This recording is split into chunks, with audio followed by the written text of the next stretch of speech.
Welcome to black recap. आज की हमारी कहानी का नाम आप खुद ही देख लीजिए। कहानी की शुरुआत में कृष्णा नाम के आदमी को दिखाया जाता है जो जेल से बाहर आता है।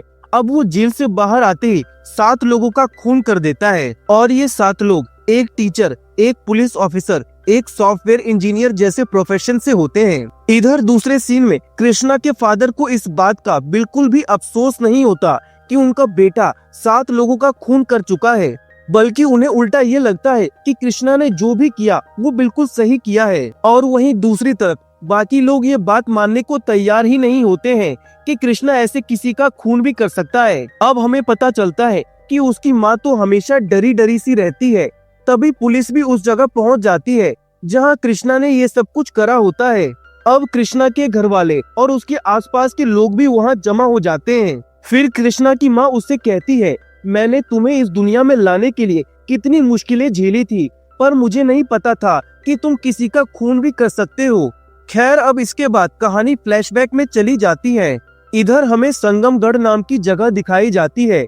इस जगह के लोग 2 हिस्से में बटे हैं, उत्तरगढ़ और दक्षिणगढ़। अब दोनों तरफ के लोग एक दूसरे के साथ अच्छे संबंध रखते हैं और हर साल मिलकर एक महिला उत्सव मनाते हैं। अब जब किसी के घर बेटी पैदा होती है तब उसके नाम पे 111 पेड़ लगाए जाते हैं। साथ ही इधर की लड़कियों की शादी अक्सर उत्तरगढ़ या दक्षिणगढ़ के ही लड़कों से हो जाती है। अब हमें पता चलता है कि एक दिन एक लड़की जो दक्षिणगढ़ की थी और जिसकी शादी उत्तरगढ़ में हुई थी, वो उसी पेड़ से लटककर जान दे देती है जो उसके जन्म पर लगाया गया था। अब इस घटना के बाद दोनों जगहों के रिश्ते बिगड़ जाते हैं। खैर, अब इस बात को 2 साल हो चुके हैं, लेकिन अब तक उनके रिश्ते में कोई सुधार नहीं आया है। उधर कृष्णा उत्तरगढ़ में रहता है और लॉ का काम करता है। अब हमें पता चलता है कि कृष्णा एक ऐसे इंसान को बिल्कुल भी नहीं छोड़ता जो किसी पर हाथ उठाता है। अगर कोई भी उसके सामने गलत करता है तो वो उसको जरूर सबक सिखाता है। साथ ही उसे डांस करने का भी बहुत शौक है। खैर, अब कहानी में एक दूसरे कैरेक्टर को इंट्रोड्यूस किया जाता है जिसका नाम प्रेम है। वो उत्तरगढ़ में रहता है। अब उसके जन्मदिन के दिन ही वो अपनी वाइफ का मर्डर कर देता है, क्योंकि उसकी वाइफ को ये सच पता चल गया था कि वो कितना खतरनाक इंसान है। यहाँ हमें ये भी पता चलता है कि प्रेम कितना पावरफुल इंसान है। चाहे जज हो या पुलिस ऑफिसर या टीचर या कलेक्टर, सभी उसके कंट्रोल में होते हैं और कोई भी उसके खिलाफ बोलने की हिम्मत नहीं करता। खैर, अब कृष्णा का घर दिखाया जाता है।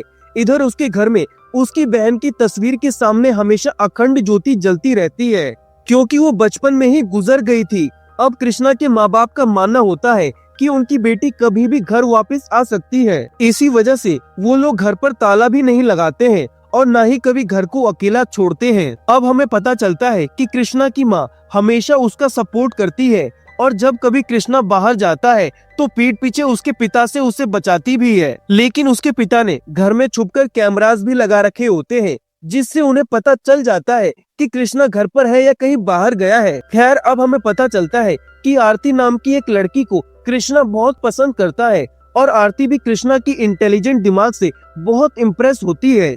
इधर दूसरी तरफ प्रेम अपने घर पहुंचता है और उसका ससुर भी वहां होता है। प्रेम उन्हें बताता है कि उनकी बेटी किसी ड्राइवर के साथ भाग चुकी है। अब वो भी बिना किसी शक के मान लेते हैं कि उनकी बेटी सच में भाग गई होगी। उन्हें ये आइडिया तक नहीं होता कि प्रेम ने ही उनकी बेटी का खून कर दिया है। अब वहीं दूसरी तरफ जब से उस लड़की ने पेड़ से लटककर अपनी जान दी है, तब से संगमगढ़ में एक भी महिला उत्सव मनाया नहीं जाता। इसलिए उत्तरगढ़ और दक्षिणगढ़ के लोग मिलकर इस मसले को सुलझाने की बात करते हैं ताकि सब कुछ पहले जैसा हो सके। इसके चलते अब दोनों तरफ के लोग इस बात को मान लेते हैं कि इस उत्सव को साथ मिलकर मनाएंगे। अब पूरे 2 साल बाद महिला उत्सव होने जा रहा होता है। इधर आरती को कृष्णा से बात करने का मन होता है, लेकिन उसके पास सिर्फ उसका 9 डिजिट का नंबर ही होता है। इसलिए वो लास्ट डिजिट पर 0 से 9 तक अलग अलग नंबर डालकर कॉल करना स्टार्ट करती है। शुरू में तो सभी कॉल्स गलत लगते हैं, लेकिन तभी पहले कृष्णा के पापा का नंबर लग जाता है और फिर उसकी माँ का, और तब जाकर फाइनली कृष्णा का नंबर उसे मिल जाता है। अब फोन लगते ही कृष्णा अपनी दिल की बात उसे बोल देता है। वो कहता है कि उसे आरती से बात करना बहुत पसंद है। ये सुनकर आरती उसे चैलेंज देती है और कहती है, अगर इतनी हिम्मत है तो मेरे घर आकर ये बात बोल के दिखाओ। अब कृष्णा तभी उससे कहता है कि वो और उसकी फैमिली उत्तरगढ़ में उन सभी महिलाओं के घर पर कार्ड देकर आए हैं जो दक्षिणगढ़ की बेटियां थी और जिनकी शादी उत्तरगढ़ में हुई थी। वो सबको महिला उत्सव में इनवाइट कर रहे हैं और इसी वजह से वो आरती के घर भी जाएंगे क्योंकि उसकी माँ भी दक्षिणगढ़ की थी। उधर आरती ये सुनते ही तुरंत अपने घर पहुंचती है। जैसे ही कृष्णा और उसकी फैमिली उसके घर पहुंचते हैं, वो आरती की फैमिली को महिला उत्सव में आने का इनविटेशन देते हैं। तभी कृष्णा की नजर आरती पर पड़ती है और वो उसे देखते ही बहुत खुश हो जाता है। अब ये बात कृष्णा की माँ भी नोटिस कर लेती है और उसे समझ आ जाता है कि ये दोनों एक दूसरे को पसंद करते हैं। दूसरी तरफ प्रेम के ससुर को अब तक अपनी बेटी और उसके ड्राइवर का कुछ पता नहीं चला होता। अब प्रेम उनसे कहता है कि उसकी वाइफ और ड्राइवर के सिम कार्ड के सिग्नल्स एक जगह तक मिले थे और उसके बाद दोनों ने अपने सिम कार्ड तोड़कर फेंक दिए। अब प्रेम की इस बात पर भी उसके ससुर भरोसा कर लेते हैं। खैर अगले सीन में दक्षिणगढ़ की एक लड़की जिसका नाम मालती होता है अपने पूरे परिवार के साथ अपनी जान दे देती है। अब पूरा गांव इस बात से हिल जाता है। इधर पूरे गांव को उसके परिवार के मरने का बहुत दुख होता है। अब उसकी बड़ी बहन सुष्मिता कहती है कि उसके पिता ऐसा नहीं कर सकते, जरूर किसी ने उन्हें मजबूर किया होगा या उकसाया होगा। इधर जब मालती और उसके परिवार की मौत होती है तब मिनिस्टर और प्रेम भी वहां जाते हैं। अब इधर कृष्णा भी होता है। अब प्रेम कृष्णा को देखता है जो मालती की बहन को लेकर कंप्लेंट लिखवाने पुलिस स्टेशन जाता है, लेकिन पुलिस ऑफिसर कंप्लेंट लिखता ही नहीं क्योंकि पोस्टमार्टम रिपोर्ट के हिसाब से ये एक सुसाइड केस होता है। हमें यहाँ पता चलता है कि ये पुलिस ऑफिसर प्रेम का ही आदमी होता है, इसलिए वो कोई एक्शन नहीं लेता। तभी कृष्णा की एक दोस्त उससे मिलने आती है। इतने में ही आरती भी अपने फ्रेंड के साथ वहाँ पहुँचती है। कृष्णा अब आरती और उसकी फ्रेंड के फोन में एक ऐप इंस्टॉल करता है। अब कृष्णा उन्हें बताता है कि ये एक सेफ्टी ऐप है जो सिर्फ उन्हीं के लिए बनाई गई है। अगर कभी भी कोई प्रॉब्लम आए तो बस ऐप ओपन करना है और तुरंत पुलिस और रजिस्टर्ड कॉन्टैक्ट्स को अलर्ट मिल जाएगा। अब आरती को ये आइडिया बहुत पसंद आता है। दूसरी तरफ हमें यहाँ पता चलता है कि आरती की एक फ्रेंड प्रेम से मिली है। उसका प्रेम के साथ कोई ना कोई तो कनेक्शन जरूर है। खैर अब इधर कृष्णा के पापा आरती की फोटो देखते हैं और उन्हें वो लड़की बहुत पसंद आती है। लेकिन पिछले 2 सालों में ना तो उत्तरगढ़ की कोई लड़की दक्षिणगढ़ आई थी और ना ही दक्षिणगढ़ की कोई लड़की उत्तरगढ़ आई थी, इसलिए कृष्णा के पापा इसे अरेंज मैरिज की तरफ फिक्स करने का सोचते हैं। अब वो अपने दोस्त काशीनाथ को आरती के घर भेजते हैं ताकि वो कृष्णा के रिश्ते के लिए आरती के पेरेंट्स से बात कर सके। अब जब आरती की पेरेंट्स से कृष्णा के लिए बात होती है तो उसकी माँ तुरंत हाँ बोल देती है, लेकिन उसके पापा कंफ्यूज रहते हैं। उन्हें समझ नहीं आता कि इस रिश्ते के लिए हाँ करे या नहीं, क्योंकि अगर ये रिश्ता फिक्स होता है तो गांव वाले उन्हें वहां से निकाल भी सकते हैं। अब इसके चलते आरती के पिता कृष्णा के रिश्ते के लिए मना कर देते हैं और प्रेम के पास जाते हैं। उधर प्रेम उन्हें भड़काता है और कहता है कि कृष्णा एक अच्छा लड़का नहीं है। वो ये भी कहता है कि अगर अब तक दक्षिणगढ़ की कोई लड़की उत्तरगढ़ नहीं गई तो आगे भी नहीं जाएगी। फिर प्रेम उनका इंट्रोडक्शन अपने दोस्त आनंद से करवाता है। आनंद एक होटल का मालिक है और आने वाले इलेक्शंस में खड़ा होने वाला है। प्रेम उनसे कहता है कि आनंद को उनकी बेटी पसंद है, अगर ये रिश्ता फिक्स होता है तो इससे उनको पैसा भी मिलेगा। अब आरती के पिता बिना सोचे समझे इस बात के लिए हाँ कर देते हैं। अब जब इधर कृष्णा और उसके परिवार को ये बात पता चलती है तो वो हैरान हो जाते हैं। कृष्णा के लिए एक्सेप्ट करना मुश्किल होता है, लेकिन वो कुछ नहीं बोलता। अब अगली सुबह जब कृष्णा अपने काम पर जाता है तब उसके पास एक लड़की का फोन आता है। वो लड़की बहुत टेंशन में होती है और उससे कहती है कि उसके साथ कुछ बुरा हो गया है, जिसके कारण वो उससे तुरंत मिलना चाहती है। अब कृष्णा उस लड़की से कहता है कि वो उसके ऑफिस आ जाए।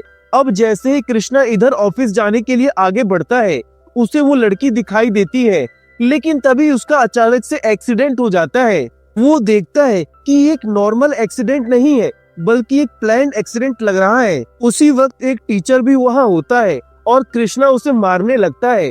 इतने में ही पुलिस ऑफिसर भी आ जाता है और उससे कहता है कि वो लड़की बिना हेलमेट की स्कूटी चला रही थी और एकदम से ब्राइटनेस की वजह से अपना कंट्रोल खो दी। पुलिस ये भी बोलती है कि उसका एक्सीडेंट एक नॉर्मल केस है और वो वही स्पॉट पे मर चुकी है। खैर अब उसी रात कृष्णा एक सपना देखता है। उस सपने में उसकी बहन उसे कहती है कि वो लड़की मरी नहीं है बल्कि उसे मारा गया है। अब ये सपना देखते ही कृष्णा की आंख खुल जाती है। खैर अब अगली सुबह कृष्णा अपने दोस्त से बात करता है, जो उसे बताता है कि सीसीटीवी फुटेज में दिख रहा है कि वो लड़की मरने से पहले टीचर के साथ बात कर रही थी। अब जब कृष्णा फुटेज देखता है तो उसे कंफर्म हो जाता है कि ये एक प्लान्ड मर्डर है। अब वो डिसाइड करता है कि वो ये बात किसी और को नहीं बताएगा। अब अगले सीन में कृष्णा बहुत उदास होता है क्योंकि आरती किसी और से शादी करने वाली होती है। अब उसकी कंडीशन देखकर उसके पापा उसे कहते हैं कि उन्होंने महाकलश यात्रा के दिन आरती को उठाने का प्लान बनाया है, लेकिन उसको ये प्लान बिल्कुल पसंद नहीं आता। अब वो अपने पापा से कहता है कि वो आरती के घर जाए और उसके पेरेंट्स को बताए कि महाकलश यात्रा के दिन वो आरती को किडनैप करने का प्लान बना रहे हैं। अब इसके बाद कृष्णा के पेरेंट्स आरती के घर पहुंचते हैं। अब वो उसके पापा से मिलकर उन्हें सच बताने की कोशिश करते हैं। वो उन्हें वार्न करते हैं कि महाकलश यात्रा के दिन उनके लड़के ने आरती को उठाने का प्लान बनाया है, लेकिन आरती के पापा गुस्से में बोलते हैं कि वो मंदिर के भक्त हैं और कोई उनका कुछ बिगाड़ नहीं सकता। और इतना ही नहीं, पर वो महाकलश यात्रा में अपने पूरे परिवार के साथ जाएंगे। इधर हमें पता चलता है कि यही प्लान कृष्णा, उसके पेरेंट्स, आरती और उसकी माँ ने मिलकर बनाया था। उन्हें पहले से ही पता था कि अगर आरती के पापा से कहा जाए कि वो आरती को लेकर यात्रा में न आए क्योंकि वो किडनैप हो सकती है, तो वो इसे एज अ चैलेंज लेंगे और अपनी बेटी को लेकर जरूर आएंगे। और अब वैसा ही होता है। अब इधर दूसरी तरफ जब ये बात प्रेम को पता चलती है, तब वो आनंद से कहता है कि कृष्णा से पहले आरती को हमें किडनैप करना होगा। दूसरी तरफ कृष्णा का एक दोस्त उसे इन्फॉर्म करता है कि जिस कार ने उस लड़की का एक्सीडेंट करा था वो आनंद की दोस्त की कार थी। खैर अब सीन चेंज होता है और महाकलश यात्रा का दिन आ जाता है। आरती के पापा अपने परिवार के साथ यात्रा के लिए निकल जाते हैं। इधर आरती की माँ ने उसको एक दुल्हन की तरह तैयार करा होता है। उधर कृष्णा का परिवार भी महाकलश यात्रा के लिए तैयार हो चुका होता है और यात्रा के लिए निकल जाता है। अब यात्रा के दौरान लोगों की बड़ी भीड़ होती है। अब इधर आनंद भी यहीं होता है, लेकिन उसका प्लान कुछ और होता है। वो अपने आदमियों से बोलता है कि जहाँ भी कृष्णा दिखे उसे तुरंत मार दिया जाए। दूसरी तरफ आरती की फ्रेंड को इंट्रोड्यूस करवाया जाता है जिसका नाम रागिनी है। अब वो अपने बॉयफ्रेंड से मिलने के लिए उसके फार्म हाउस चली जाती है।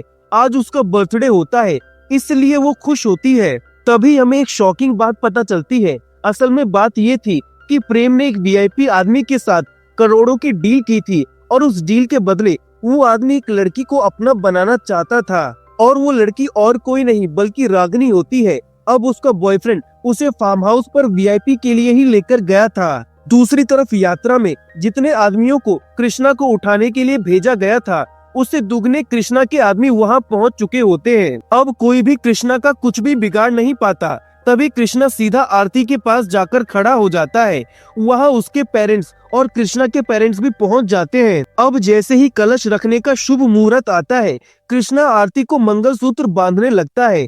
ये सब लोग लाइव देख रहे होते हैं। उधर दूसरी तरफ रागिनी को कुछ गड़बड़ महसूस होता है और वो फार्म हाउस से भागते हुए अपने फोन का इमरजेंसी ट्रैकिंग ऐप ऑन कर देती है। इसी वजह से आरती को तुरंत पता चल जाता है कि रागिनी किसी मुसीबत में है, क्योंकि उसने इस ऐप में उसका नंबर पहले से ही फीड कर रखा था। तब कृष्णा तुरंत रागिनी को बचाने के लिए उसके फोन की लोकेशन ट्रेस करता है और उस जगह पहुंच जाता है। अब रागिनी भागते हुए एक जगह पहुंच जाती है, लेकिन प्रेम के आदमी उसे मारने के लिए उसके पीछे पड़े होते हैं। अब कृष्णा वहां पहुंचकर सबको जबरदस्त तरह से पीटता है। इसके बाद जब वो रागिनी को वहां से ले जाने लगता है, तभी प्रेम का फोन आता है। अब प्रेम उसे धमकी देता है कि अगर उसने रागिनी को ले जाने की कोशिश की तो वो अपनी रिकॉर्डिंग की हुई 500 लड़कियों की वीडियोस सोशल मीडिया पर पोस्ट कर देगा, क्योंकि उसके पास सब लड़कियों की प्राइवेट वीडियोस होती हैं। अब प्रेम उसको एक डेडलाइन देता है और बोलता है कि कल सुबह तक अगर उसने प्रेम की बात नहीं मानी तो वो सब वीडियोस अपलोड कर देगा और उसके बाद वहाँ की किसी भी लड़की से कोई शादी नहीं करेगा। सब बदनामी के डर से मर जाएंगी। अब कृष्णा गुस्से में उससे बोलता है, अगर तुमने ऐसा कुछ भी करा तो अंजाम अच्छा नहीं होगा। खैर अब इसके बाद कृष्णा रागिनी को अपने घर ले जाता है। वह रागिनी उसे सच बताती है कि उसे प्यार के जाल में फंसाया गया था। वो उसे बताती है कि प्रेम और उसके दोस्त पहले लड़कियों को प्यार के जाल में फंसाते हैं, फिर चुपके से उनकी वीडियोस बनाते हैं, और अगर लड़कियां इनकी बात नहीं मानती तो ये उन्हें धमकी देकर जबरदस्ती उनकी वीडियोस बनाते हैं। और रागिनी के साथ भी यही होने वाला था। इधर दूसरी तरफ आनंद आरती के पापा को कृष्णा के खिलाफ कंप्लेंट करने भेज देता है।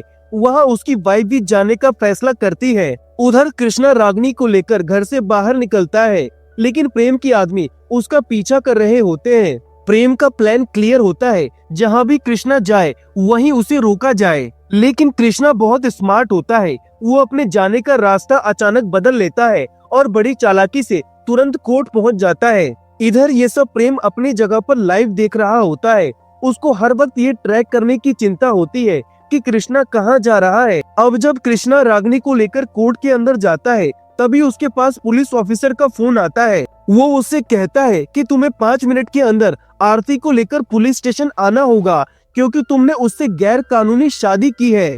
लेकिन कृष्णा पुलिस ऑफिसर से कहता है कि उसने पहले ही कोर्ट में रजिस्टर्ड मैरिज कर ली है।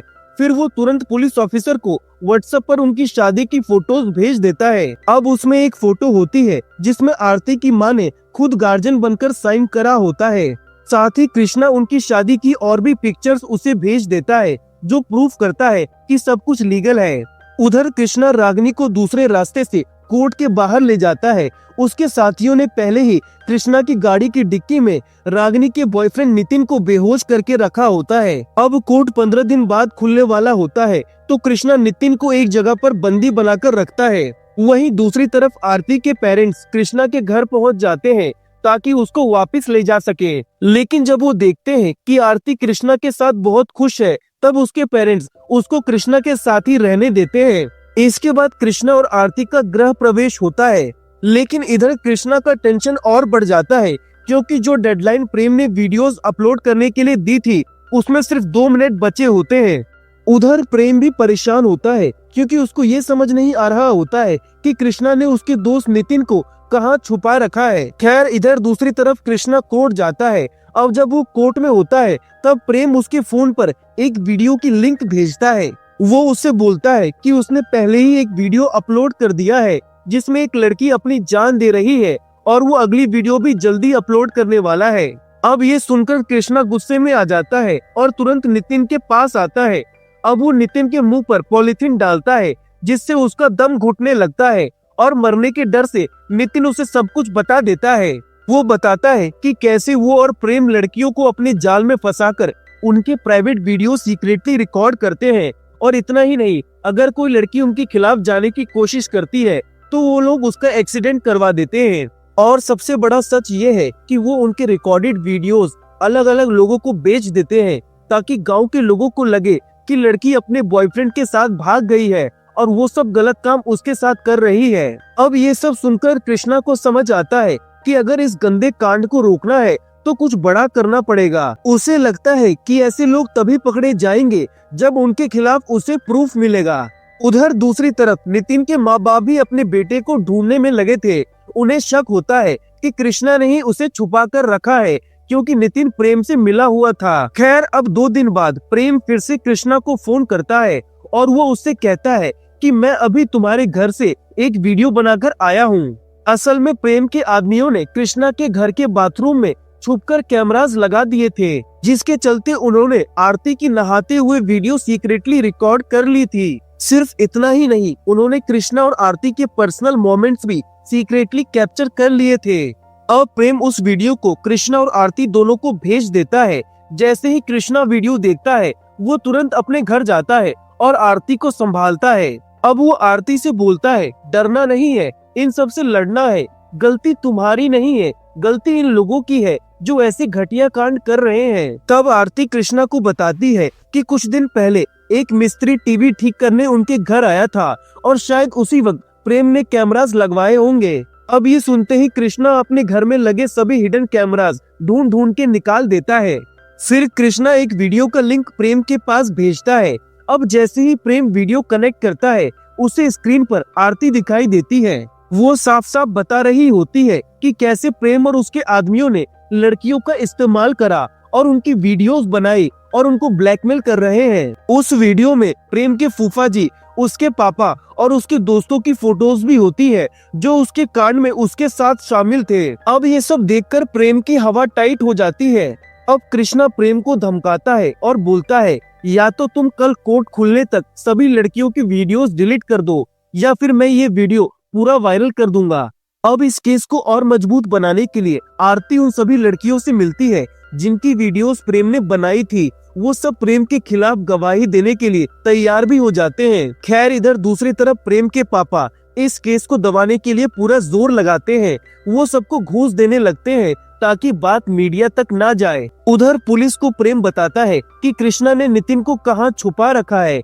इसके बाद प्रेम के आदमी तुरंत जाकर नितिन को वहाँ से निकालते हैं। अब जब कृष्णा वहाँ पहुँचता है तो उसको नितिन नहीं मिलता। वो समझ जाता है कि प्रेम उससे एक कदम आगे चल रहा है। और इतना ही नहीं, जो लड़कियां गवाही देने वाली थी, प्रेम ने उन्हें भी किडनैप करवा लिया था। अब इधर कोर्ट में इस केस की सुनवाई शुरू होती है, लेकिन प्रेम वहाँ नहीं होता क्योंकि उसने पहले से ही कोर्ट में एक फेक मेडिकल सर्टिफिकेट सबमिट करा दिया होता है। अब इधर कोर्ट में कृष्णा जज के सामने प्रेम और उसके सारे वीडियोस दिखाता है। अब केस आगे बढ़ता है, लेकिन कोई भी प्रूफ प्रेम को सीधा गुनहगार साबित नहीं कर पाता। इधर प्रेम का लॉयर इतना शातिर होता है कि वो हर एक सबूत को फेक प्रूफ कर देता है। अब वो लोग कृष्णा के लोगों का भी फोन हैक कर लेते हैं ताकि कोई भी सच बाहर ना आ सके। अब वो नितिन की सीक्रेटली रिकॉर्ड की गई एक वीडियो कोर्ट में पेश करता है। उधर दूसरी तरफ पुलिस कृष्णा के घर पर छापा मारती है। उन्हें वहाँ एक डेड बॉडी मिलती है और ये सब प्रेम ने प्लान करा होता है। अब पुलिस कृष्णा के फादर को तुरंत अरेस्ट कर लेती है। इसके बाद प्रेम के आदमी कृष्णा के घर पर अटैक करते हैं। वो हर एक चीज तोड़ देते हैं। वो कृष्णा की बहन की तस्वीर भी तोड़ देते हैं जो एक जलते हुए दिए के पास लगी होती है। इधर कोर्ट में पुलिस एक शॉकिंग वीडियो लेकर आती है। इस वीडियो में नितिन बोल रहा होता है कि कृष्णा ने मुझे धमकाया था कि मैं प्रेम के खिलाफ बोलूं, वरना मेरी भी जान चली जाएगी। अब ये सब सुनकर केस कृष्णा के हाथ से निकल जाता है। जज कोर्ट में बोलती है कि कृष्णा और उसके पापा ने गलत सबूत दिए हैं और केस को गुमराह करा है, इसी वजह से दोनों को जेल भेजा जाता है। अब कृष्णा जेल में पूरे 2 महीने बिता लेता है और 2 महीने बाद उसकी बेल होने वाली होती है। इधर जेल में कृष्णा के पापा उससे कहते हैं, अब तुम्हें एक लॉयर बनकर नहीं बल्कि एक शिकारी बनकर इन सब का शिकार करना पड़ेगा। जब तक इन जैसे लोग दुनिया में हैं, तब तक हमारी बेटियां सुरक्षित नहीं है। उधर दूसरी तरफ जो लोग इस केस में शामिल थे, पुलिस ऑफिसर्स, प्रेम और उसके दोस्त, सभी टेंशन में होते हैं। इधर कृष्णा जेल से निकलते ही प्रेम के एक दोस्त को उठा लेता है। अब जैसे ही प्रेम को पता चलता है कि कृष्णा ने उसके दोस्त को उठा लिया है, तो वो तुरंत कृष्णा को कॉल करता है। अब वो कृष्णा से एक डील करने के लिए बोलता है। वो कृष्णा से कहता है कि अगर तुम मेरे दोस्त को छोड़ दो तो मैं उन सभी लड़कियों की वीडियोस डिलीट कर दूंगा जो हमने सीक्रेटली रिकॉर्ड करी है, लेकिन अगर तुमने मेरे दोस्त को नहीं छोड़ा तो मैं वो सारी वीडियोस इंटरनेट पर डाल दूंगा। अब इस डील पे सोचने के लिए प्रेम कृष्णा को सिर्फ 20 मिनट का टाइम देता है। दूसरी तरफ प्रेम ने ऑलरेडी उन लड़कियों की वीडियोस उनके पास भेजकर उन्हें धमकाना शुरू कर दिया था। अब इसके चलते ये लड़कियां तुरंत कृष्णा को कॉल करती है और उससे हेल्प मांगती है। अब कृष्णा बिना टाइम वेस्ट किए उन लड़कियों को लेकर उस जगह पहुंचता है जहां प्रेम होता है। और अब हमें एक और फ्लैशबैक दिखाया जाता है। जब कृष्णा और उसकी बहन छोटे थे तब दोनों कहीं जा रहे होते हैं। तभी रास्ते में 2 आदमी आते हैं और उसकी बहन के साथ गलत करके उसकी जान ले लेते हैं। उसकी बहन चीख चीख कर भैया भैया चिल्ला रही होती है, लेकिन कृष्णा उसकी मदद नहीं कर पाता। अब ये पुरानी बातें कृष्णा के दिमाग में बार बार घूमने लगती है। खैर, कृष्णा प्रेम के सामने पहुंचता है, लेकिन उससे पहले ही कृष्णा एक चाल चलता है।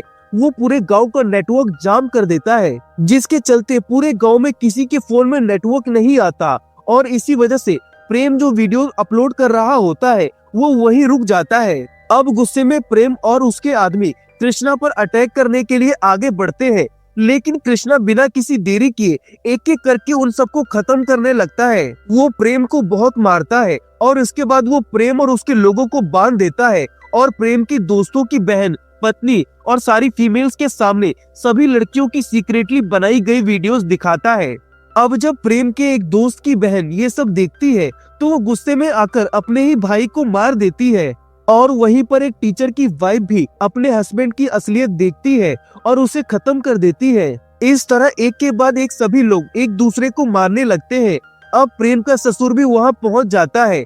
जब उसे पता चलता है कि प्रेम ने ही उसकी बेटी का भी मर्डर करा था जब वो प्रेग्नेंट थी और ड्राइवर को भी उसी ने मरवाया था, तो वो खुद अपने हाथों से प्रेम को मार डालता है। अब इधर ये सब कृष्णा देख रहा होता है। सब कुछ हो जाने के बाद वो सभी डेड बॉडीज को ऐसे डैमेज करता है ताकि सबको ये लगे कि सबको सिर्फ कृष्णा ने ही मारा है और सारा इल्जाम बस उस पर आ जाए। अब जब पुलिस, कृष्णा की माँ और आसपास के लोग वहाँ पहुँचते हैं तब वही सीन रिपीट होता है जो मूवी की शुरुआत में दिखाया गया था। असल में कृष्णा ने किसी को नहीं मारा था, बल्कि उसने सिर्फ इन सबके मरने का इल्जाम अपने सिर पे ले लिया था। और इसी के साथ ये कहानी यहाँ खत्म होती है। अगर आपको ये एक्सप्लेनेशन अच्छा लगा तो प्लीज लाइक कीजिए, कोई इशू लगा तो कमेंट करके जरूर फीडबैक दीजिए। Thank you very much.